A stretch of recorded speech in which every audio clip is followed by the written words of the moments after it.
Welcome to day 2 of Future of London's Digital Conference Week. We're really delighted that you're able to join us for today's session. I'm Anna O'Deedon, Head of Knowledge at Future of London. And for those of you who aren't familiar with what we do here, we're an independent network supporting those who work in planning, housing, regen and economic development. And what we do best is bring together both the public and the private sectors from across London and beyond to discuss the questions that are keeping built environment professionals awake at night. One of those big questions is how we're going to achieve net zero by 2050 or earlier. And so each day this week, we're inviting you to join us for a series of events, webinars, workshops, to discuss how the public and the private sector can work together in order to achieve net zero. So we're big believers in making sure that knowledge and ideas are spread far and wide. Please do share what we're up to with friends or colleagues or anyone you think that needs to consider a little harder their own net zero ambitions. And you can do this using any of our hashtags or Twitter handles. So that's @FutureOfLDN. The conference hashtag is #NetZeroLDN. And we're also inviting you this week to celebrate your own personal or organisational net zero ambitions using #NetZeroAmbition. And so just to share with you mine, I'm going to start using my local bottle refill centre a lot more than I do currently. So just a very small personal ambition, but one I hope is achievable. And just finally, a reminder that all events this week are free to attend, and this is made possible thanks to our brilliant sponsors, Arup, Landsec, Montague Evans, and Paula Thomas Edwards. Great, so on to today. In today, we're going to be considering behaviour change. That's within councils, communities, consultant and contractor organisations. And behaviour change, it's really an essential part of the net zero conversation because, well, quite often we have an idea of what the technical solutions might be or the steps that we might take to make things better. But a big barrier is our working practices or our personal practices. And I'm not sure if any of you have ever tried to establish a new habit or give up a bad one. And I'm sure you're a lot more virtuous than I am, but behaviour change, it's difficult. And so today we're asking our 5 fantastic speakers to share their insights and their experience into changing and challenging existing net zero behaviours so that we can all learn what we might do in our own working and personal lives. So to start off, we will have our first panel, which is focused on the public and the private sector. That's Tom Noland, Joe Baker and Ali Moore. We'll have a bit of a panel discussion, audience Q&A following that, and then we'll move on to our second panel, which is Nils Raj and Tara Bolade, who will be sharing their insights from the private sector perspective. And there's loads of opportunities for you to get involved throughout. So you'll see there's a Q&A function down at the bottom where you're able to type your questions to the panellists. Please do, throughout the session, just pop your questions in there. And do remember to tell us your name, your organisation, so that we can credit you when we read your questions out. There's also the chat function. We really welcome you sharing your ideas, your insights, your own learnings with other audience members throughout the session. So just feel free to use the chat to type. And of course, you can tweet too using the hashtags that I shared earlier. Okay, so if we move on to the next slide, please. Without further ado, it's my pleasure to welcome the first panel to the stage. We're joined by Tom Noland, Head of Sustainable Energy and Climate Change at Leeds City Council. We're joined by Joe Baker, Head of Carbon Management at the London Borough of Haringey. And we're joined by Ali Moore, Head of Communications and Behaviour Change at the London Waste and Recycling Board. So welcome everyone. And we will move on to Tom Noland, who's going to be kicking us off. So next slide, please. Tom is, as I mentioned, Head of Sustainable Energy and Climate Change at Leeds City Council, and we're really excited that Tom's able to join us today. His role is concerned with the tricky challenge of sustainable development and looking at that, of course, through a net zero lens, but also by balancing this with economic and social priorities. And of course, he brings with him an out of London perspective, which at Future of London, we do really, really value. So welcome, Tom. If you can unmute yourself, I will hand over to you to present. Thanks. Thanks very much, Anna. Hopefully I'm unmuted. Good morning, everyone. Thank you very much for inviting me here to this discussion presentation today. Yeah, I'm here to talk about our experience in Leeds, and I guess I'm going to be talking mainly about the issue of behaviour change within the organisation, changing the way the organisation makes its decisions and ensuring that they are considering a climate emergency. So, like a lot of local authorities, last year Leeds declared a climate emergency with the ambition of Leeds becoming a net zero city by 2030. This was done in conjunction with a citywide climate conversation, which achieved nearly 8,000 responses to the consultation.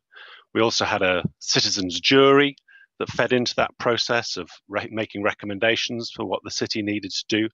And all of this was reinforced by the independent Leeds Climate Change Commission, which is an independent group that advises the city, not just the city council, on how to achieve its climate ambitions. And that's kind of reinforced and backed by move on, please.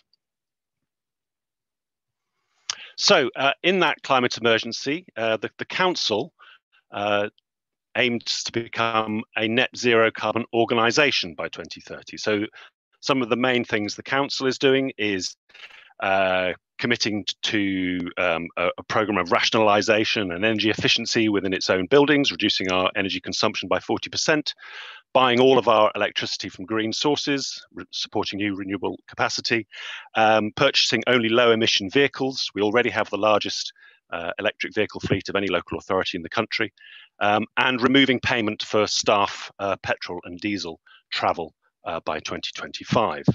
And any remaining emissions we will look to offset through tree planting on our own land. If we could move on.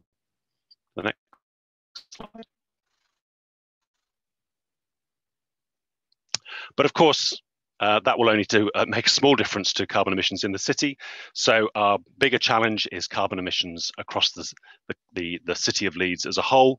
And in that we will be there are various proposals around improving public transport in Leeds, improving opportunities for active travel, walking and cycling in Leeds, improving the energy efficiency of Leeds' housing stock. Leeds has far more than its fair share of rather poorly insulated Victorian back-to-back terraces. Leeds doesn't have a huge industry base, but working with the industry that we do have to improve their emissions and ensuring a just transition away from a fossil fuel dependent economy. Tackling issues around consumerism, food and waste as well. If we could move on, please. And of course, the way that the city influences, the city council influences the city is by the decisions it makes. So I've been working with colleagues on preparing guidance for officers who have to prepare reports on how to embed climate emergency considerations into those reports. So I'm sure many other local authorities who are dialing into this will have done the same. Guidance for officers to consider how that a report will affect the climate, and making sure that if a decision is going to increase carbon emissions, that decision is justified and explained how those emissions will be managed. And very importantly, no decision that the council makes should increase the city's vulnerability to climate change. We could move on.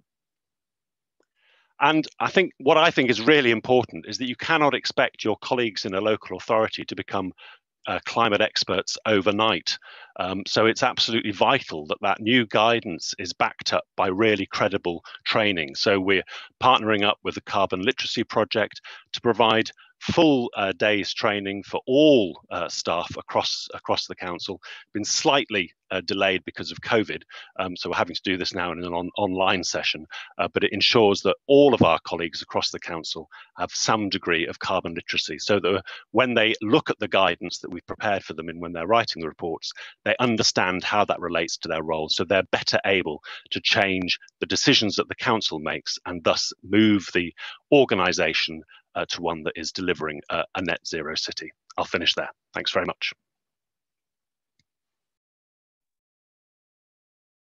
That's great. Thank you very much, Tom. A really interesting insight into what's going on in Leeds. Just a note to the audience, if you've got any questions at all for Tom or indeed any of the panellists, please do drop them in the Q&A as we're going, and we'll pick them up in a moment. So now we are moving on to Joe Baker, London Borough of Haringey, who's Head of Carbon Management.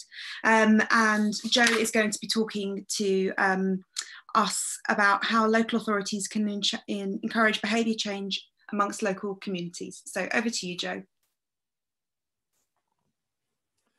Hello, everybody. As I said, I'm Joe Baker, Head of Carbon Management at Haringey. So the council has an ambition to be net zero as an organisation by 2027, and that looks after the corporate buildings that we've got. And the council also has an ambition as a borough to be net zero by 2041. Looking at the wider footprint and things like that, but putting that in context. So if we look at our carbon footprint today, the council in its own operations is only really only managing about 0.2% of the overall carbon footprint of the borough. So even if we do everything and we're perfect and we're wonderful, actually in the big scheme of things, we're not going to make a big scratch on this big project. And then if we look at all the council levers, so that means parking policies, all the schools, business rates that we could try and influence and affect, actually we're only going to get about a 40% reduction in carbon footprint. So the role of the wider community and the behavioural change of our stakeholders in the borough is vital. So next slide, please. So what we've been looking at is how we motivate and sell. So in our action plan, we have that we want an average energy performance certificates of B rating in all domestic projects by 2035. And that's the level of ambition. But what we're finding is that the council, although it is a very trusted source of information and it is a well-regarded source of information, actually, we might not always be the best people at selling some of these things. So what we're doing is we're empowering our community groups to sell on our behalf. So we've noticed things like when a terraced house or a unit has a good deep retrofit with solid wall insulation, actually those people become the advocate of it. And we've seen that where you get one house that has been deep retrofitted with external wall insulation, double glazing, actually the neighbours follow suit quite quickly. And we've been identifying grants and patterns around that because people are curious about what's going on and they want to buy into the benefit. So we're selling it as a community rather than as a council to the community. And we're using the messaging and we're empowering those groups to sell in different ways. Next slide, please. So the community is vital, as we've said, and we have looked at assemblies and juries, and we've probably all gone through the analysis of how we best engage and how we best empower. But then there are lots of positives around that. There are lots of issues that we need to address, and there's some negatives as well that we need to understand and manage in terms of the community engagement issues as well. And what the council have done is that we convened a bit like Leeds, a panel of experts, a commission to advise us and on the science of this. And whilst we fully recognise that we need to empower the community, actually, especially around these times of COVID and being able to create these communities where everyone can be heard and seen, actually, we feel that although that it's vital, that assemblies and juries probably will not work for us in this environment. But that's not to say that we don't engage with them. As we've said, it is not to say that there are not some great projects out there, whether they're community cafes that are still occurring in meanwhile uses and things like that. Really, really positive stories. But at the time, because as an authority with currently increasing COVID uptake, we feel that it's not something that we as the public sector can do, but we fully recognise their importance. Next slide, please. So what we are doing, though, is trying to empower the community. So as we've said, we've got community groups that are out there delivering, and they are reporting on this. We do our annual carbon management report around that. We create links between beats, so we kind of have networking sessions at monthly meetings with the wider community and the people that are involved in this sector. And we are creating tools that will helpfully prioritise action. But fundamentally, the council has to lead on many of these things. And then we need to promote those successes to the community. And we also need to promote those failures to those communities so that we can learn from them. because some of the things we might not be as good as we think we are, but actually collectively as a community, we can build on them, and we can pick things up. We've also given, again, advice and support to empower the community around technical advice on issues. And we have kind of chat forums where if people come up with big problems or issues that they want to address, the council will enable a response to go back within the frameworks that the council got and signpost people to other support networks. Next slide, please. And so again, what we've got to do is continually push the message of this is what we want to do. So Haringey has reported on its carbon emissions and its trajectory around carbon projects for the last 8 years now, and we'll continue to do that until we achieve our zero carbon ambition. It's a headline report on the national picture, on the regional picture, and then on the local issues. And then we also have parts at the end of it about community projects. So again, people can signpost and join other groups and networks that are out there and growing around that.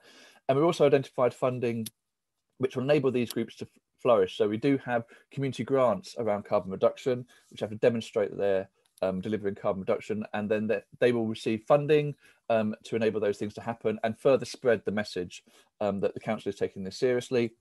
We're developing Vox Pops with some of our big employers to put on the website so that people can click on them and see what they're doing. So again, it is not an individual or a small group of people doing this, it is actually the borough doing it as a whole. And the ambition is obviously that we report and listen responsibly to all of these things and empower further action on the back of it.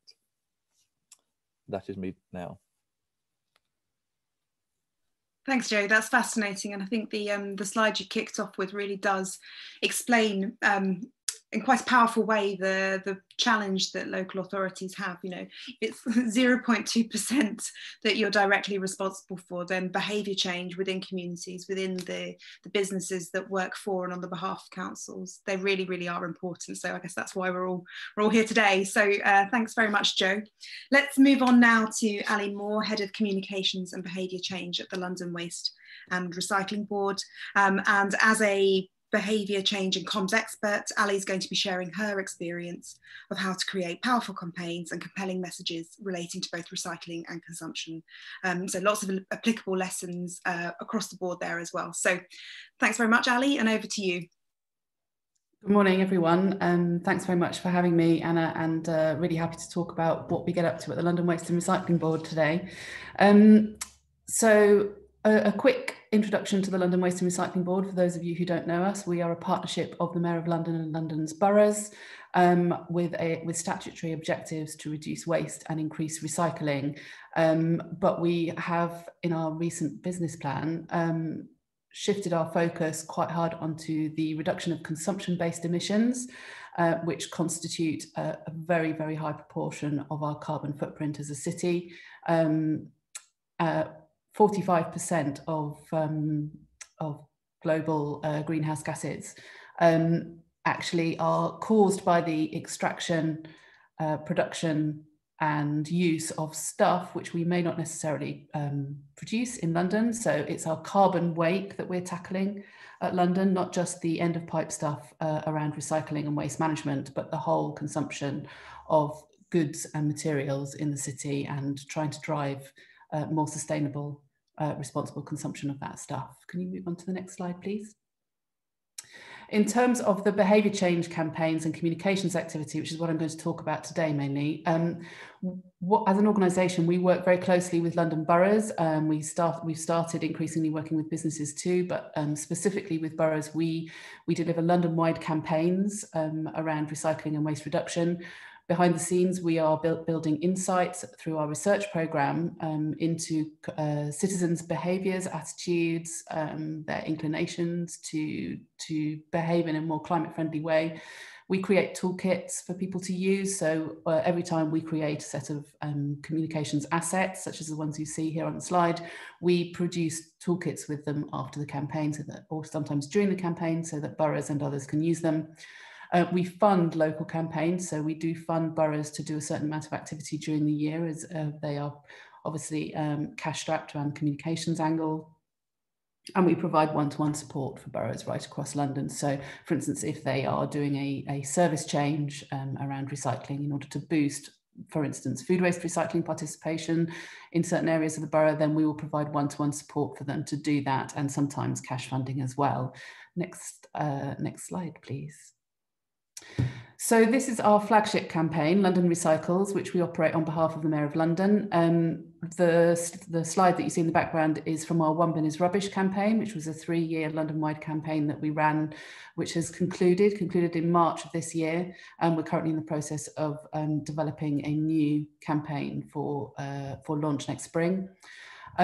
This has taken many forms, this particular campaign. It focused on some insights that we had, that a lot of 18 to 34-year-olds say that they don't recycle because they don't have the facilities in place at home. So we spent some time and some resources encouraging them to either buy or hack a second bin at home so that they actually have the ability to recycle. But we also produced a great deal of communications materials around explaining what can and cannot go into those bins. All of those materials have been made available to boroughs over the past 3 years.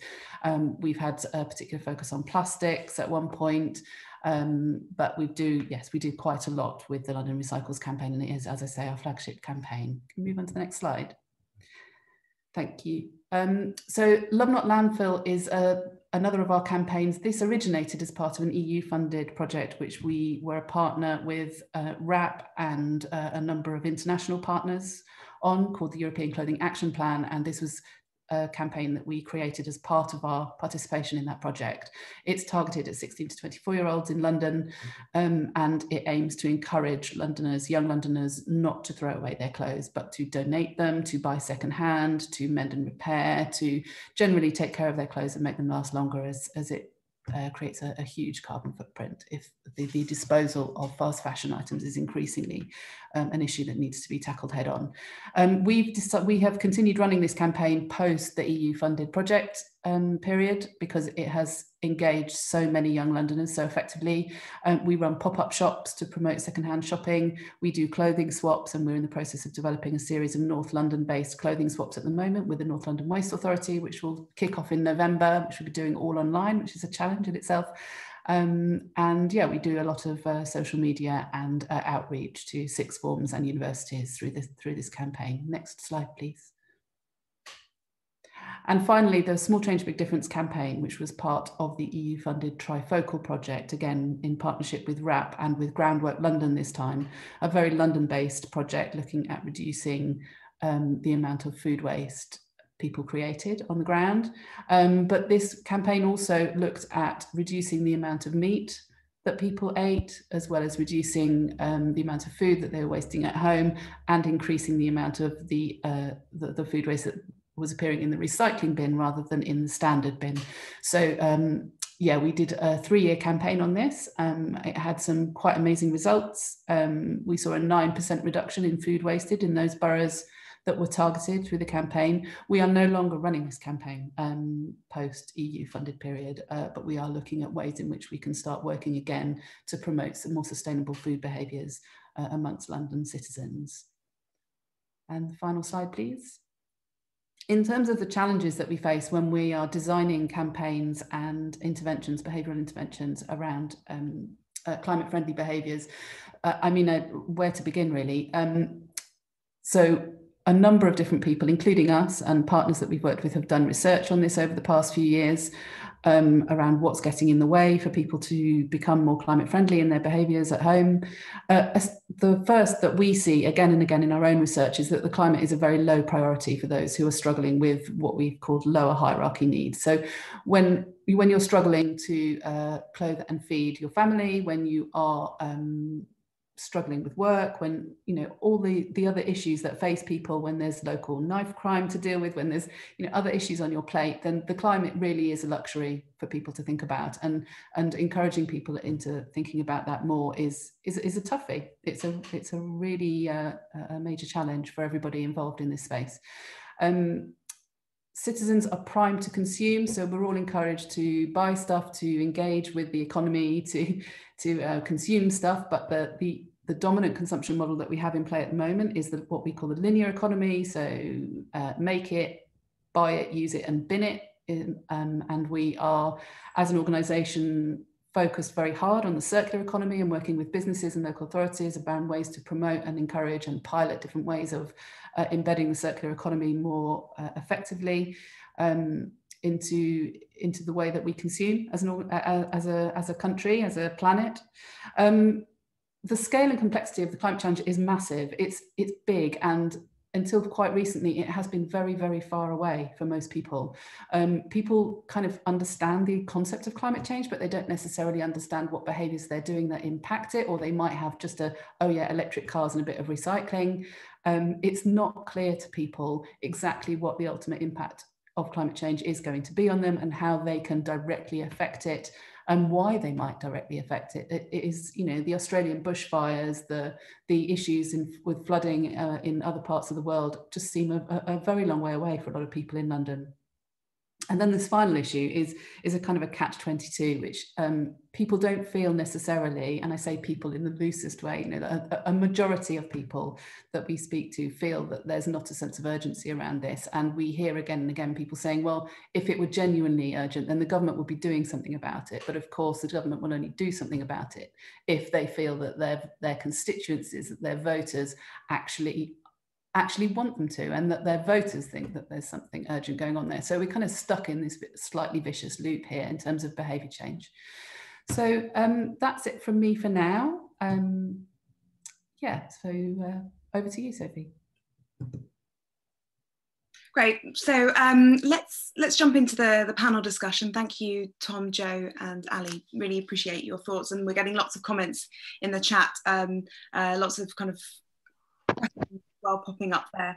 So I'd like to start actually with one that picks up on something that Joe and Ali have mentioned. So Joe, you talked about C19 and the challenges of citizens' assemblies within this context, and Ali, you mentioned that behaviour change, it's really tough to address this when there are other really vital priorities such as knife crime, such as food poverty currently.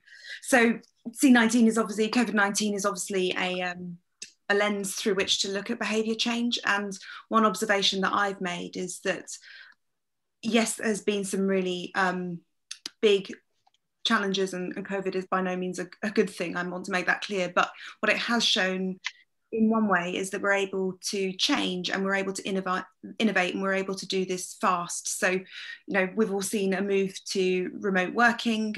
We've also perhaps anecdotally seen a shift in our priorities and behaviours. So a huge increase in people's appreciation of green space, for example, or a desire to fly less. So there has been a change to people's rhythms and behaviours in day-to-day life. And so a question to the panel is, what hope does this ability for us to very quickly change our behaviours, what hope does that give within the context of net zero and the challenges that presents? Should we start with Joe first? Oh, okay, fine. I think it is positives and there are negatives around COVID-19. I think you can easily see our communities that are not, during the peak of lockdown, where we were not car-based. And that was a real positive. My neighbours who have several cars in their household were loving the fact that there wasn't as much traffic on the roads, and they could hear the birds, and the air tasted better. And it was simple things like that. And I think that the working from home culture is a positive as well, although I think there may well be a backlash against that in the winter as we get our energy bills and realise that we need to trigger more deep retrofits in our houses. So that will be, but that could be a positive as well. We could spin that one way. And there is obviously a downside around online boredom and shopping, which has probably fueled the passion around consumerism as we stimulate our minds that way. So I think it is a very tricky one. But I think if we focus on the positives that we are doing and that we sell them, then I can see that being a big game changer. So low traffic neighbourhoods, for example, are very popular now. You're able to have more of a conversation about them than probably you ever have been able to do because of that April, May, when actually we had low traffic neighbourhoods in our urban environment, and they were really positive. And we still are seeing people cycling around the streets. So I think it's just focusing on those positives and showing people what we could win. And that's the way that we've been selling it. Great, thank you, Joe. Ali or Tom, do you want to jump in there? Yeah, I'd like to talk about some of the sort of very specific behaviours that we target in our work. So on one of my slides, I showed some visuals of the kinds of campaigns that we run with boroughs, or in collaboration with them or for them. And we had, in September, we had Recycle Week. And then in October, we ran our London's first ever Repair Week, which was something that we initiated kind of before lockdown, and we were expecting, oh, it's our first year, we don't spend very much time, we won't get very much engagement with this first time around, but we can build it. We've had an astonishing amount of engagement with London Repair Week in terms of people, not just people at home, but businesses, local authorities. The support levels that we've had have been extraordinary, and we ended up with almost 50 supporters or partners during the week, and the engagement on social media and through PR was bigger and better than we've ever seen on a campaign like this. And I think that there is a sense from that and from a number of other things that we've been doing that there is a shift. There is a shift amongst citizens to value what they have at home a little more. Possibly. I wonder how long it's going to last if, once we get through this. The cynic in me is quite concerned that it may not last, but I hope it does.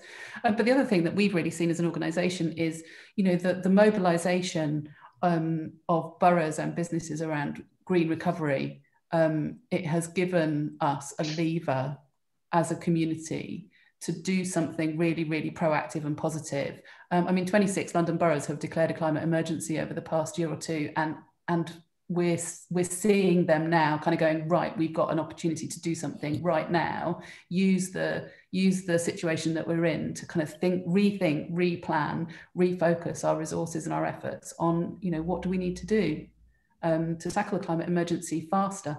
Great, thanks, Ali. And Tom, do you have any views on, the potential challenges and positives that may have come out of COVID-19 with the net zero lens? I think at Leeds, the main advantage that we had during the first period of big lockdown was when the streets were empty in Leeds, we took the advantage to dig them up to put in our district heating scheme, so which we actually managed to accelerate because we were going through the city centre at the time. So we really took advantage to make sure that we've now got a district heating scheme crossing the city centre, and also putting in much better cycling infrastructure for people, so that when people are kind of coming out of lockdown and were during lockdown experimenting with getting on their bike that hadn't seen a road for 10 years, there was now a cycling infrastructure there for them to kind of cement those behaviours in. So it's probably too early to say. I'm not a behaviour change expert in terms of how the public health kind of campaign will influence people's behaviours long term and so on. But certainly I think during that initial lockdown, we moved quickly to capitalise on the quieter streets, to put in some infrastructure to help people have a lower carbon lifestyle as we come out of lockdown. Brilliant. Thank you, Tom, Ali and Joe. I'm conscious of time, so I'm going to move us on shortly to panel 2. But I just wanted to point out that we're having some really interesting comments in the chat. So if you want to have a quick scan through there and make any responses, please do, and we'll absolutely be picking up on some of those points in the audience Q&A towards the end of the session, as well as the Q&A box that's on the screen as well. So to the audience, if there are any specific questions that you'd like to ask, then please do pop them in the Q&A. Otherwise, do continue to keep chatting. So thanks, panel 1, and let me now welcome panel 2 to the stage. So that is Nils Raj, Sustainable Design and Innovation Manager from Lansec, and Tara Bolade, Director from Bolade Design Studio. So you're both very welcome today. And we are going to be kicking off with Nils. So next slide, please. Nils leads sustainable design and innovation in planning and construction at a FTSE 100 real estate company called Lansec, and he's going to be sharing his experience of driving behaviour change towards net zero carbon internally, and also when working with external partners and customers. So over to you, Nils. Thanks very much, Hannah. Good morning, everyone. So indeed, I'm Nils. I work for Landsec, look after sustainability for our development activities and our strategic thinking. I'll use the next 5 minutes to touch really briefly to start with on our net zero carbon strategy, really just for the context. Then importantly to talk about the journey we've seen around driving climate conscious behavior change within the company and our partner space. So our net zero carbon strategy is in line with climate science. We have science-based carbon targets in line with a 1.5 degree pathway from Paris. It covered both our new developments and existing portfolio, our direct and indirect emissions, our operational and our construction emissions. It involves a close measurement of our total footprint. It involves us setting stretching targets aligned with climate science, procuring renewable electricity through direct contracts, setting internal carbon price. Eventually, for unavoidable construction emissions, it also involves offsetting mechanisms. So now I'd like to take a look at how to drive net zero carbon change within an organization. I'm also, must be said, far from stating that we've nailed it here. These is purely my thoughts on the journey so far. So I'll ask for the next slide, please. So to start with, I want to have a look at internally what we've seen at Landsec. The first point is really the importance of clear leadership, setting the importance of sustainability for the long-term success of the company. I've quoted our new chief exec, Mark Allen, here. Over the next decade, sustainability is going to be the single biggest factor that will contribute to whether a business is successful or not. So having this backing from an outspoken chief exec about the importance of sustainability is really powerful in focusing the minds of the organizations, having people across the board acknowledge that this is something important for the company. To actually echo a point that was made in the first panel, I think it's really also important to make clear the importance of sustainability. I think earlier it was about the importance of climate change and what it really means, but also the other side of that is the importance that it has to our investors, for example. I had a lot of aha moment when explaining to some of our senior colleagues the importance that us being successful in sustainability had for our key investor audience, and they realized, oh, okay, we have a role to play in doing so. So the second point on the back of this first one is to leverage purpose and intrinsic motivation. I think increasingly we're seeing that talented people want to work for an organization that recognizes the importance of tackling climate change. We're seeing that purpose-driven organization will be the best place to attract the best talent and be successful in the long term. So having a clear leadership setting this importance helps in that regard. Although it must be said, it would be naive to think that intrinsic motivation is all, and we'll come back to this in a moment. So next slide, please. Once we've cemented the importance of climate action to the long-term success of the company as a whole, that's where we need to build decentralized accountability. I'm a strong advocate of the fact that sustainability isn't the job of the sustainability team only. Ultimately, to drive meaningful change within an organization, it must come from every discipline. And the sustainability professionals definitely have a role in taking a stewardship approach, providing expertise and support, making clear to the rest of the business what success looks like. But to drive successfully sustainable change within an organization, we need to build accountability across the board, from the boardroom to the factory floor. One risk is that if people don't really know what is expected of them, they'll have a hard time following suit here. And that's absolutely fair, because they're not necessarily expert, they're not necessarily fluent in supply chain carbon management or energy conservation. So that links to the third point, that is measure what matters, to help people better understand what is expected of them. That's why we've introduced an internal shadow carbon price in our decision-making process. Because people don't necessarily understand what 2,000 tons of carbon is. Is it good? Is it bad? Is it a lot compared to 5,000, or actually is it nothing compared to 20,000? But putting a financial metric that can easily be grasped, you help translate the environmental impact into day-to-day decisions. So that's also why, if I take a slight tangent, for instance, I strongly believe we need more environmental labeling in the food we buy, in the travel we decide to take, for instance. Because if we don't measure it in a way that is very easy to grasp for a layperson or just simply a non-professional, in sustainability. We can't expect everyone to geek on carbon footprint. We really need to put ourselves in their shoes and make it easy for them.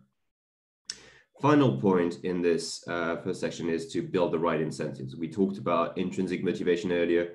It's not simply enough. I think it's really important to address the extrinsic motivators as well. That's why we have sustainability KPIs linked to our whole organization performance, up to our executive remuneration, but affecting the whole company. And they are very much tracking the success factors of our net zero strategy around science-based carbon target reduction, around embodied carbon reduction, around social value creation. Next slide, please. Finally, really briefly, I want to touch on driving behavior change externally with our partners and customers. I've tried to summarize my thoughts in this very brief slide. The first thing is empower our teams to do things differently.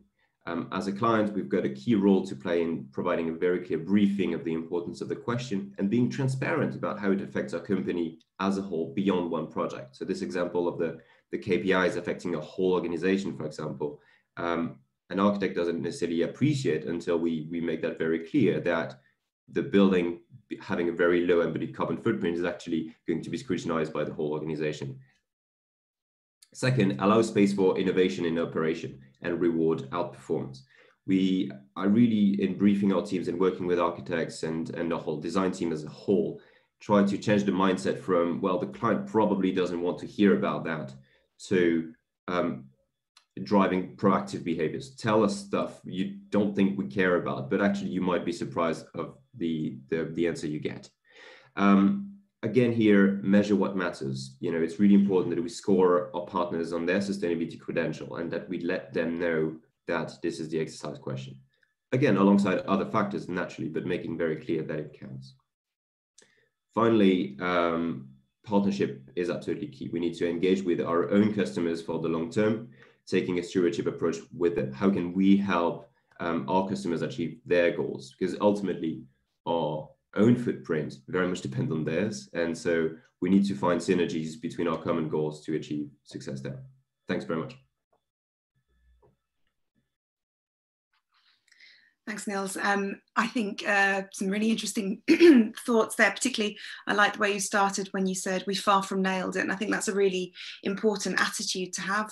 We've got a long way to go, and it seems like we're all trying lots of different things. So that real attitude of kind of innovation, let's try it out and let's share the learning, is very welcome.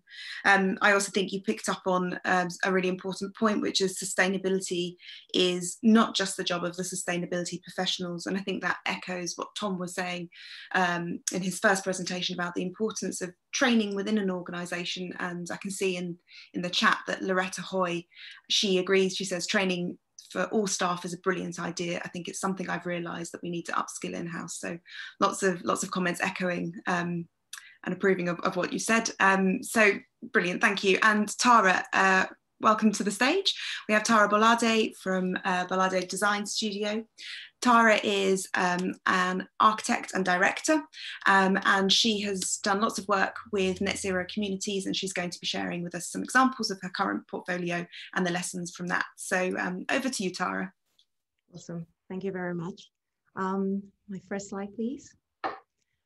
Thank you. Before I dive in, Niels, I thought that was brilliant. So thank you so much for that.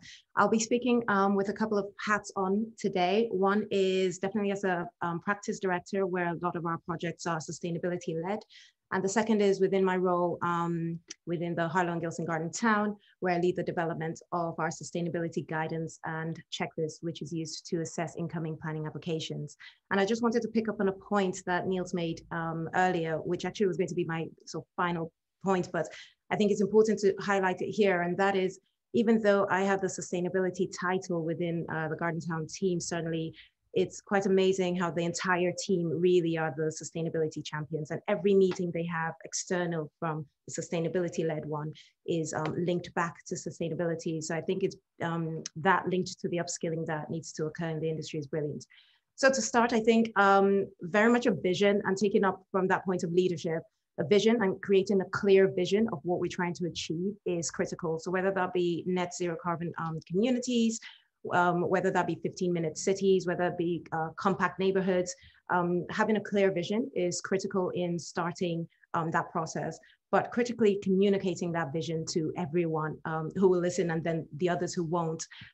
Because what certainly I found in my experience is repeating the same information over and over and over after a year and a half or 2 years finally seeps in, and then everybody else takes that vision and runs with it. Within the Garden Town, I think the great thing with that project is that there's a clear vision there. There's over 20,000 new homes coming over the next 20 plus years, but they have a clear vision of placemaking and homes and making sure those are sustainable, landscape and green infrastructure, embedding sustainable movement, and then economy and regeneration. And it's important to communicate this vision clearly and concisely. So whether that be through the through development websites or social media, and ensuring that information is getting shared through. Next slide, please. The second point is really just ensuring that that vision has champions, and that's what engagement is about. So meaningful engagement and robust and proactive, critically proactive engagement. What we found is the images on the left show a project that we worked on in Cambridge with, which is a student-led development, where to start any type of design, really the first question was about speaking to the Gen Z students and trying to understand what they felt they needed from their space, from their building. In this case, it was going to be a pavilion, or it is a pavilion. But certainly with my experience with the Garden Town, I want to expand on different types of stakeholders. One is internal, and this is a critical one in terms of cross-departmental LPA offices. So I think one thing that's well known within local authorities is that we have the opportunity to work in silos, whereas with something like sustainability and many other parts of planning, really, it's important that we're proactive about this cross-departmental engagement. So not just looking at planning or policy, but implementation teams, DM, design management teams, building regulations, community officers. It's important that all of these are lined up, and even though the engagements might not necessarily be as direct in all cases, all departments need to be engaged. The next is this somewhere in between, if you like, which I've called the internal, external stakeholders. And these run between design or quality review panels through to members, locally elected members or councillors. And the reason for that is like people like within, for example, design review panels are on a local authority side. Once they understand that vision that we've highlighted in the beginning, they're able to ensure that that translates to all the schemes and projects and developments that come into that. And so they work on the inside, but also, of course, critically externally, but not just being able to take a vision and run with it, but in being part of creating that vision. And that's definitely what's happened within the Harlan Gilson Garden Town project we're working on, where the community are responsible for creating the vision, but also the QRP had the opportunity to review it, to assess it, to push and pull it.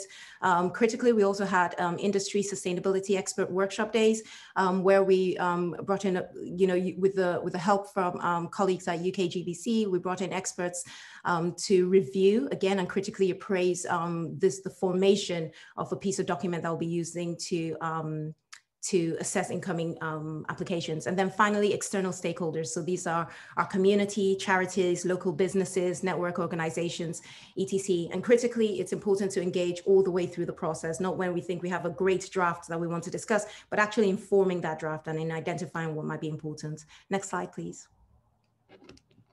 Quickly look at my time. For us, it's been in terms of creating guidance or creating developments, it's important to adopt a holistic approach. So looking at not just environmental sustainability, but socioeconomic sustainability, and giving that the same weight, recognizing that while we as an industry have, while there's a lot of upskilling, of course, to be undertaken, we still understand much more about environmental sustainability perhaps than socioeconomic, and really understanding what the local needs and what the local challenges are of a place and responding to that. Within that, understanding adopting a holistic approach, ensuring we have an overall ambition for that. So with environmental, within the Garden Town certainly is looking at net zero carbon by 2030. Within a lot of the projects we do in-house as a practice, we look at the RIBA 2030 climate challenge targets, with socioeconomic targets that could look at social equity within the garden town. That really looks at integrated communities because of the way the garden town exists in terms of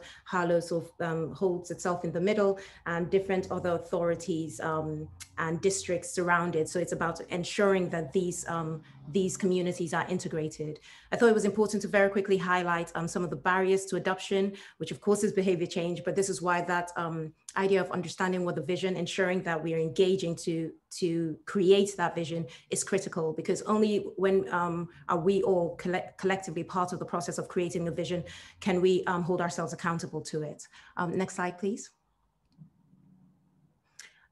This is just really trying to expand each of those overall targets into its constituent parts, which is what we try to do with certainly with the garden town and with the projects that we work on internally. So when we're looking at environmental standards, we're not necessarily just looking at energy efficiency, but of course, fossil fuel-free technology, green infrastructure, ensuring that that's embedded as part of the process, not just for carbon mitigation, carbon sequestration or air quality mitigation, but recognizing that that is part of health and well-being as well, and ensuring mental state activity. And final slide, please.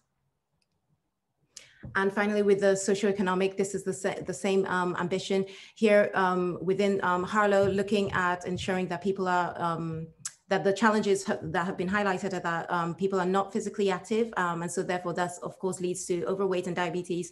And there's also an aging population. So ensuring that that is reflected in the overall targets that we meet. And final, I think that's it. Thank you. Thank you very much.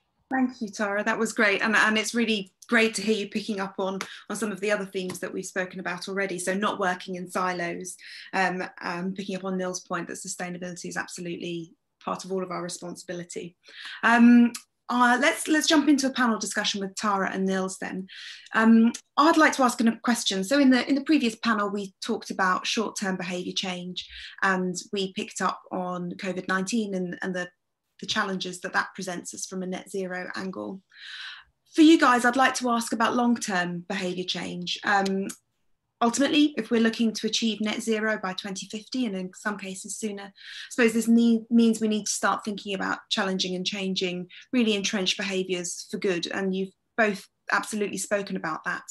I wonder what policies and guidance the private sector can work with or suggest in order to support public sector in achieving their net zero targets. So Niels, you've already spoken about some of the internal aspects that you've done. I wonder if there's something else you can pick up there. So over to you, Niels. Well, if I was to quote just one, I think that would have to be a carbon pricing system externally. The capitalist system we exist in, is works well only when it has full information. And I think at the moment the big problem is that we don't capture all these externalities, and therefore we're just shooting ourselves in the foot in that regard. We can't capture the negative impact that the choices we make will have on the environment. So to really drive that long-term behavior, because delayed gratification is really hard. Humans are really bad at it. So we're gonna struggle if we can't see some impact of it today. And I think that's where putting some form of carbon accountability would really help to reflect these externalities. Also address these extrinsic motivators, to be honest. If it costs more, people will,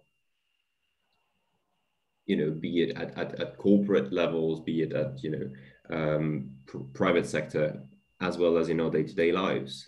If you really want to eat that steak, it's okay, but the price that you have to bear for it needs to recognize its wider impact.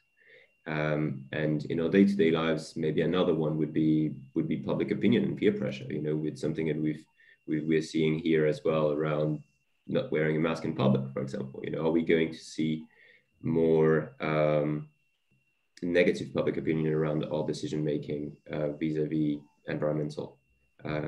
We're seeing in Sweden, they've got this thing called flu scam, which is the shame of flying, where you have effectively people being shamed online on social media for taking pictures on far-flung beaches.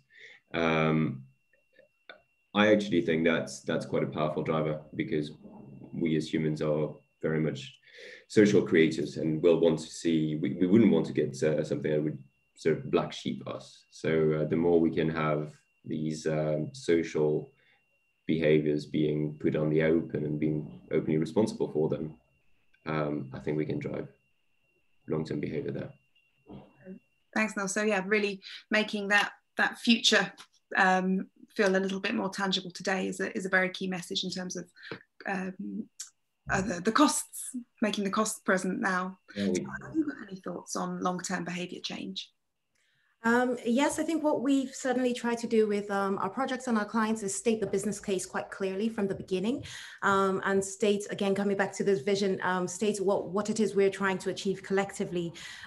So for them, we try to state cases like asset value, and ensuring that you don't have a stranded asset value, recognizing that who are the people buying these homes in the future, for example, in 10 to 20 years from now. Those are the ones very much here. We are in a place where, Niels is quite right, social pressure, it's important to be seen to be sustainable. But when we start spending money on sort of larger assets, we are going to be asking these questions. We're already asking them now. And so they become more and more important as we go further down this line, particularly as we're at the beginning of a decade of change.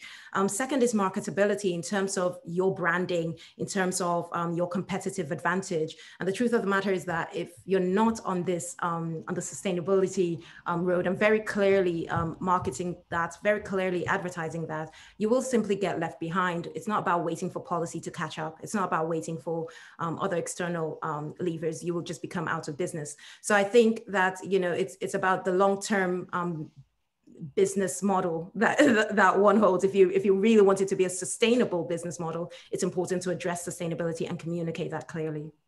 Brilliant. So that's a nice message to leave us with. If you want it to be a sustainable business model, make it a sustainable business. Lovely. All right. Well, look, I'm going to invite the rest of panel one to join us back on stage, as it were. So Tom, Joe and Ali, if you'd like to join us with your videos and your microphones unmuted.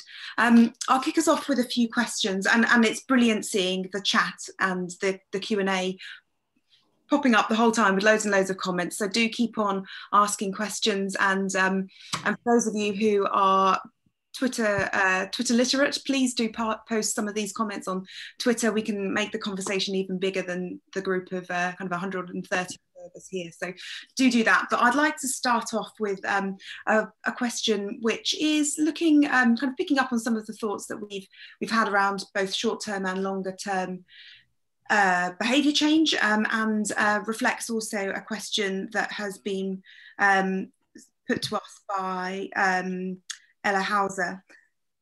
And it's around making sure that behaviour change initiatives and various policies balance the shifts between environmental, socioeconomic and wellbeing benefits. So Tara, you mentioned that some of your work has also involved thinking about health and wellbeing as well as the socioeconomic ambition. So why don't you kick us off with your thoughts on how we manage these trade-offs, and then we'll jump to Tom, because I know that's a big part of your role, is balancing these trade-offs too. Yeah, absolutely. I think, of course, they are integrated and they all work together, and it's important to be seen in this light. I think just because we have to sort of write it down on paper and then you can sort of divvy them up into environmental in one box and socioeconomic in another box, really we recognize that all decisions actually affect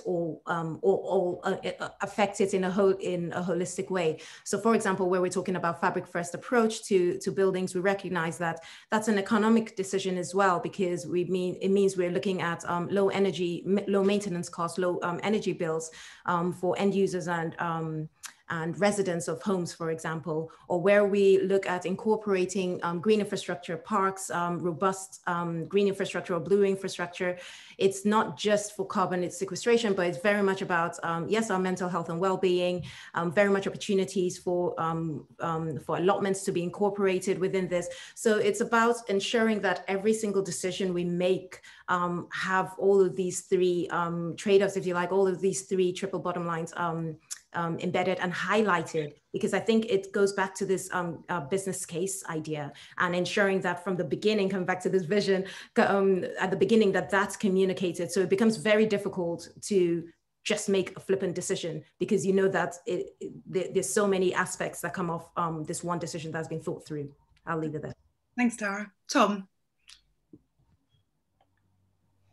Yeah, I'd really like to echo what Tara says there. I think I think as sustainability professionals, we've got to be clear that achieving sustainable development, that kind of integration of economic, social, and environmental outcomes, is difficult. If it was easy, I think you wouldn't need sustainability professionals. Now, we've been greatly helped by the council adopting 3 corporate priorities, which are inclusive growth, tackling climate emergency, and health and well-being, which very conveniently are the 3 same pillars of sustainable development.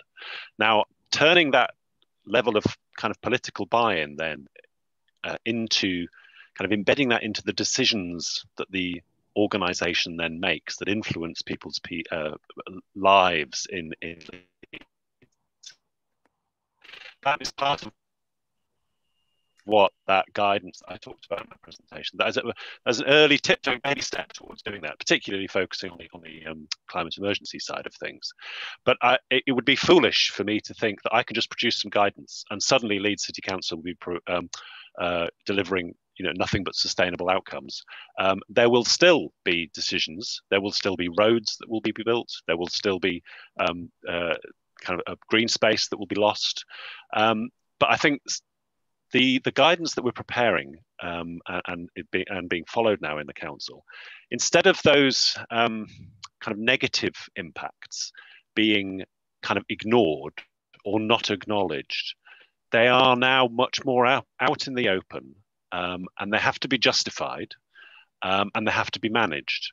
Now, that to me is progress, because you're much more likely to then get people thinking when they're kind of building the case for a decision, to be thinking more holistically about, well, what can we do to minimize those negative impacts and maximize the positive impacts, recognizing that we won't get every decision absolutely right, but they'll be more right than they maybe used to be. But to pretend that it's easy, I think is not wrong. So this is a long process of changing the way our organisations make decisions. That's great. Thank you, Tom. Ali, Joe, or Nils, have you got anything that you'd like to pick up there, or shall I move on to the next question from the audience? Okay, fine. Great. I've got a question from Ben Saviours, and this one's directed specifically at Joe, but I'd be really curious to hear other perspectives too. So Ben Saviours asks, Joe, what evidence are you presenting to councillors so that they can make cost-benefit decisions on the various projects? For example, transitioning your own fleet to EV versus installing EV charging points for resident use. I think a lot of it is about getting. So you will look at the business case about what you can do, and therefore put the economics into it. But overall, it's not that we want to necessarily make money on these things. We don't want to lose money, is the bottom line. But actually, as long as it brings other wider benefits to society that might not be directly cashable, but they can be put forward. So again, Public Health have put forward supporting for electric vehicles around air quality and noise pollution. And also we try and create a narrative which people can buy into. So, for example, during lockdown, we delivered our parcel foods to the most vulnerable in our society with electric vans. And we had a fleet of diesel vans as well that could be done. But actually, the drivers preferred the electric vans. The residents preferred the electric vans because they were quieter and cleaner. And so actually, the narrative changed. So therefore, it became far easier to say when we went to our fleet renewal that the electric vans were the sensible things to do from a enjoyment point of view, as much as anything else. And so we are growing these. And also there are private sectors out there that will come to the council and lobby. So sometimes as professionals, we have our framed view of the world and we are right. But obviously, if someone else comes along and supports you with that, then actually it builds a bigger narrative. So electric vehicle charging points, actually, we are now being inundated, as I'm sure many of the London boroughs are and other cities are, of companies wanting to do it for us. So if we can contain and control that delivery, then it's something the council can step back from and allow that to happen. And I think that's the positive. So that other people, to get other people to support you as well in the development of business cases would be my recommendation as well. So it seems like this is coming back to that theme of working together and making sure that we're not operating in various different silos. So a question from me to everyone on the panel: what can we do in order to ensure that we're working better within our organisations? So breaking down silos within councils, within contractors, and within other organisations. And then, of course, what can we do to make sure the public and the private sector are working better together? I don't know if anyone wants to jump in there with an immediate response. Go on, Joe, you look like you're about to jump off your seat. It's a massive question. It's a massive so I'm thinking of a thesis very quickly. I think it is about we create market opportunities as the public sector. We can do that. So we can say we want to retrofit 200,000 homes in Haringey. So then we can go to the marketplace and say, how can we deliver this? What can we do to create the marketplace safety and de-risk the project for you around it? So again, looking at electric vehicle charging points, we worked with about 4 installers to develop guidance notes for developers, for highways engineers, and for residents, so that we could create a narrative which people could just pull off the shelf, use it, and then the marketplace can come and deliver it. And although that was a resource to build that pack, actually that's far easier than delivering the whole thing in the round. So it's about creating that marketplace, I think, and that's what the local authorities can do if they want to, or they can use it to direct delivery if they want to. But I think that's going to be far harder in the future economic world that we live in. So I would it's about creating that marketplace, I think, is the simplest answer to that. Great, thank you. Anyone else want to jump in on the big question? Can I quickly jump in? Oh, go on, Tom. Okay, let's go to Tara and then let's go to Tom. No, you get. Yep. Okay, no worries.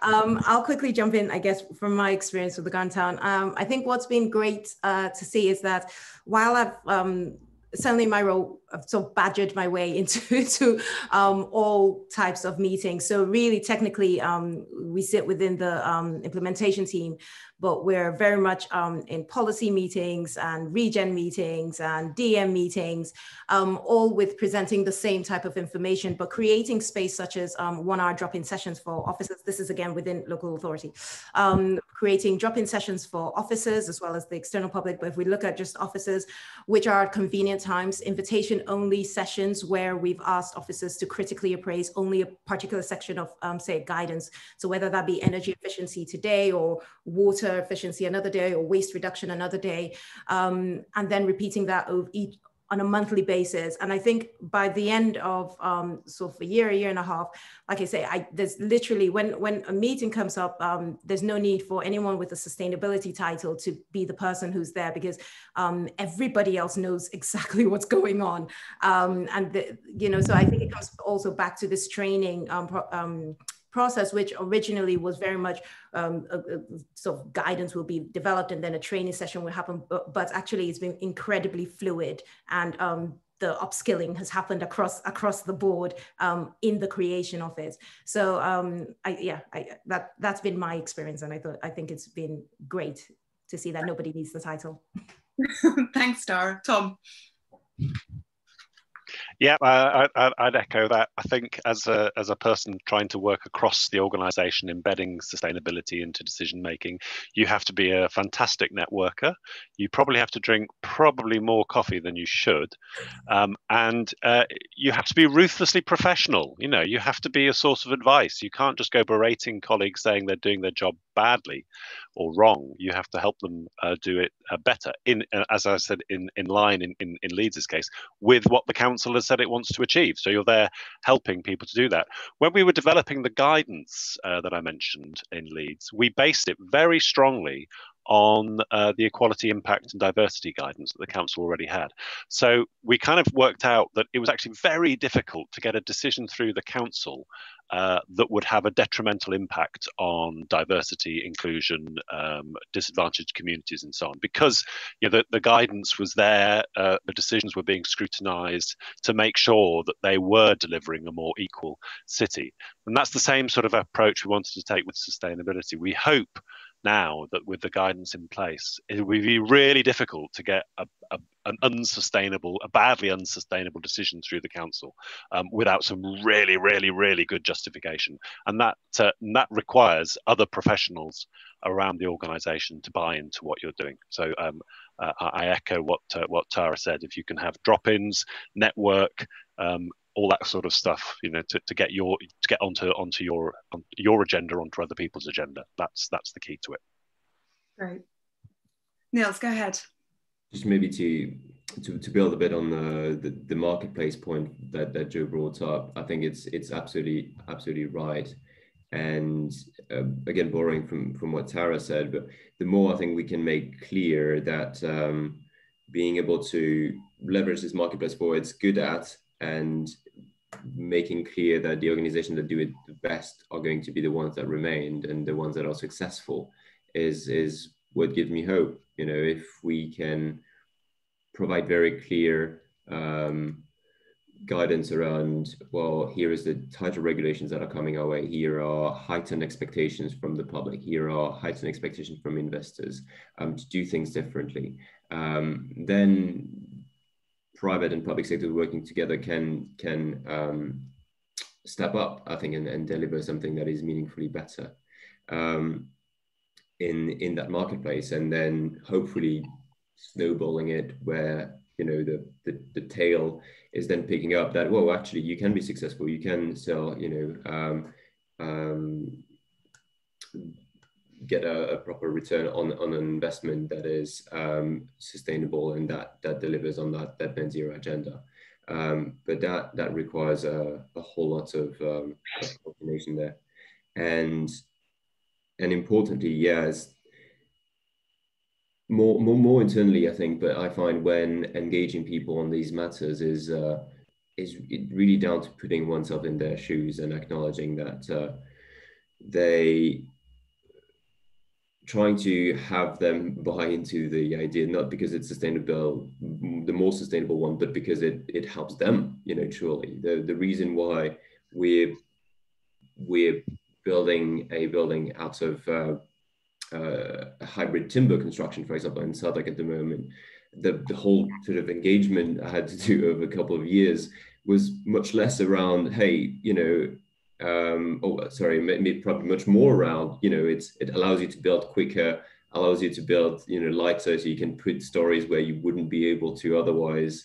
allows, less deliveries on site, so you have less disturbance on your local communities, rather than stating that my agenda, which is, well, it happens also to be a fraction of the carbon cost, but by having people excited about the benefit they can bring for them, rather than focusing on what it brings for yourself, I think is where we can slowly drive that behavior change. Great, thanks, Niels. I think that picks up on something from Tara's presentation about engaging Gen Z young people in understanding. I can tell I'm not a Gen Z, in understanding what the benefits are from them. I'm going to move us away from the big thesis over to some more specific questions. So thanks very much for your thought on that. I've got a specific question from Sunita Burke, and this one's for Ali. She asks, how do we get commitment for circular economy through planning application process? Yes, it's an interesting question. I personally don't get too involved with that more systemic side of things within the organisation, but the London plan now has a requirement for major developments to have a circular economy statement attached to them when they're submitted. So I'm not entirely sure. I'm sure Niels and Tara will know better than me what the definition of a major development is, but developments over a certain financial value potentially. So they now need to have a circular economy statement written into their planning application, which goes in through the GLA. And that was something organisationally that we lobbied for and supported the GLA in developing, and it became a reality last year, and we now support organisations on request to complete that circular economy statement. So, you know, from our perspective in London, on bigger developments, kind of tick to a large extent, depending on how it's implemented. But yeah, at a local level, I imagine that Joe and Tom would have more to say about that. So any thoughts on circular economy from Joe and Tom? While you're thinking about that, I'll just let the audience know that we, Future of London, recently had a case study on circular economy. It was based on a programme at the Port of Amsterdam looking at circular bike lanes. If you're looking for more specific detail on that, my colleague Sophie will be posting that in the chat shortly. It's a really exciting project actually, so it's worth having a look. Joe, let's go to you first. So in the London plan does require a circular economy statement and also an embodied carbon statement. This is to look at how the materials that you use to construct your development now, but also how you deconstruct or refurbish your development at the end of its life. These are huge evolutionary step changes for the planning system, and it is very complex and it is not easy to follow. And it's hard enough, I think, for some of the poor planners to think about what a building will look like when it's completed, let alone what it's going to look like in 30 years as you deconstruct it or completely refurbish it. So I think there's going to be a lot of education raising around this and how it works. But it is going to be a beneficial thing to do it that way. But it is just going to be, it's an evolutionary jump, not a step, this policy. Any other thoughts on circular economy?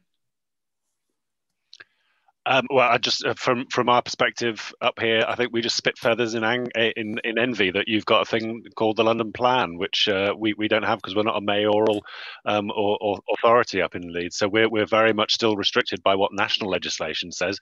National legislation is predicated on a linear economy, and we tried valiantly in Leeds to introduce policies around circular economy, and they were completely ignored by the inspector when we put our plan through for kind of official adoption. So we find it really, really difficult to plan effectively for a circular economy. So I think we'll probably be watching what's going on in London and seeing maybe when and if we get a mayoral kind of plan or equivalent here in West Yorkshire next May. Maybe we can beg, borrow, and steal from you. Well, you're very. Can I just add in something extra, Anna? Sorry. So just to let you know, if you are interested in that side of things, we have we are participating in London with a project called Circuit, which is a pan-European project looking at embedding circular economy practices into the built environment on a city or regional level. So if you want to know more about that, we're developing pilots and sort of test beds for a few different circular economy approaches to the built environment over the next 2 or 3 years. So please do get in touch if you'd like to find out more about that one. Great, thanks, Ali. And I think we've got time for perhaps 1 or 2 more questions. We'll see how we go on the response to this one. I'd like to ask a question from Mark Jenkinson. How are the panel's organisations encouraging and supporting their supply chains? For example, embedding sustainability within procurement and contract management. Nils, you're nodding along there. I don't know if that's something you'd like to jump in, or are there any other folks? Please do raise your hands if you've got a response on how we're embedding and encouraging supply chains. Ali. Yeah. Look. I'll start briefly. Yeah, I mean, it's absolutely crucial. 87% of our carbon emissions are indirect emissions. Some of that from energy procurement, but a good half of that, 87%, from our supply chain procurement. The bulk of what I focus on is through embodied carbon of new developments. So there it's about setting targets for each project and very much breaking that down into each of the subcontractor responsibilities. Here's a building, it has so many tons of steel. we've identified so and so and so opportunities. Tell us, you know, we're going to put a contractual target on you to reduce from our baseline. Can you confirm that you're going to meet this? Can you go further? What can you do to go beyond that at no cost or impact on the program? As well as very much requiring data transparency and feeding back data to us around, you know, where are your materials made? Data that, you know, we're finding it quite difficult, if I'm honest, to obtain, but hopefully it's going to improve going forward. So manufacturers are not necessarily, you know, used to being asked this level of detail, but it's absolutely necessary for us to be able to make informed decisions. So it's a bit of a push and pull. We have contractual targets that must be met, but it's also a lot of, again, stewardship approach and sort of give and take to work alongside the suppliers to help them improve as well. Thanks, Niels. Ali? Yeah, just to say that as an organisation, we don't have a huge supply chain. We're a very small organisation, fewer than 30 people. We're essentially a knowledge organisation, but we do work with others on their supply chain. One of the things that we've done recently, we ran an event on procuring in a more circular and sustainable way in the electricals sector, and it was directly targeted at local authority procurement teams, and we showcased at that a circular procurement toolkit that we helped the London Borough of Bromley develop, and which they are trialling and testing at the moment, so that they can procure, that they can embed circularity more effectively into all of their procurement processes. So that's another thing to have a look for, is the circular procurement toolkit, which I'm sure the Bromley team would be happy to share more widely. Great. Final question from the audience, and I'm not quite sure who this one comes from, but how about this question? So how do councils ensure it's not just the usual suspects who are engaging with communities, community engagement around net zero? What can we do to make sure that we're hearing from a wider section of society? So I don't know if that's something that, raise your hand if you're keen to jump in on that one. So let's go to Tom, and then I wonder if Joe, you've got a point of view as well. Yeah, just really quickly on that, Anna. So we did this big Leeds climate conversation last summer. We achieved a fantastic response rate, over 8,000 responses. It was primarily online, but we went out of our way to reach communities that aren't normally reached, be they in disadvantaged areas of Leeds or minority ethnic groups or whatever. And in fact, when we did the analysis, we showed we'd actually over kind of represented those usually marginalized sectors. A big part of that was going to where people already were. So we had a team of people who went to events that are already running in the city. So everything from neighborhood kind of carnivals and fetes through to an Ed Sheeran concert. And that really helped to reach people who wouldn't normally not get reached by those kinds of activities. So yeah, go to where the people already are and make sure you're targeting those normally marginalized groups. So go to Ed Sheeran concerts is the key takeout then, is that what we're saying? Joe, have you got a quick comment on that? Just very briefly. I think there's a very high risk that if we move to virtual platforms, that we will have a similar market. These are IT literate, time-rich people who can engage in this. And I do have, so we've done some surveys on Commonplace and other web platforms, and actually we have wards, about 3 wards, which are never represented because of low IT, broadband access and things like that. I completely agree with Tom. We have to go and see them, and we have to go and talk to them in the environments that are more suitable for them. But the challenge is doing that during a global pandemic. It's a big risk, and we can't be seen to creating crowds where, you know, a pathogen can transmit.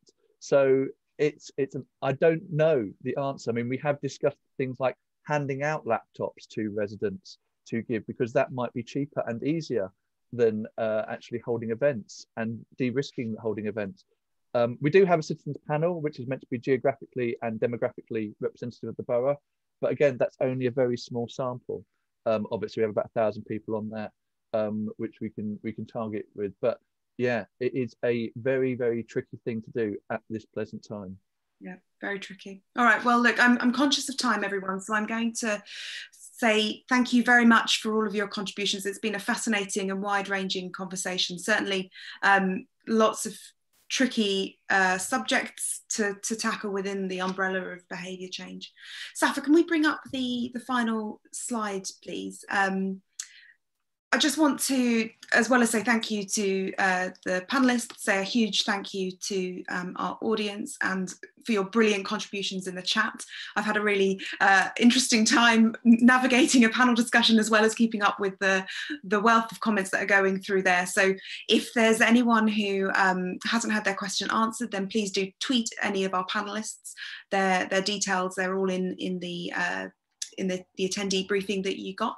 And I'd also like to remind you about what's coming up for the rest of the week. So tomorrow we have a funding net zero webinar. That's actually picking up on some of the themes about trade-offs and kind of the balancing act that we've had today, but we'll be looking at a lot more detail tomorrow, as well as picking up on other themes. And then on Thursday, we have our Towards Solutions workshop, which is now full, but you're very welcome to apply for the waiting list, where we'll be having a more interactive session, small group breakouts and discussions looking at how we can think about the green recovery within the context of London.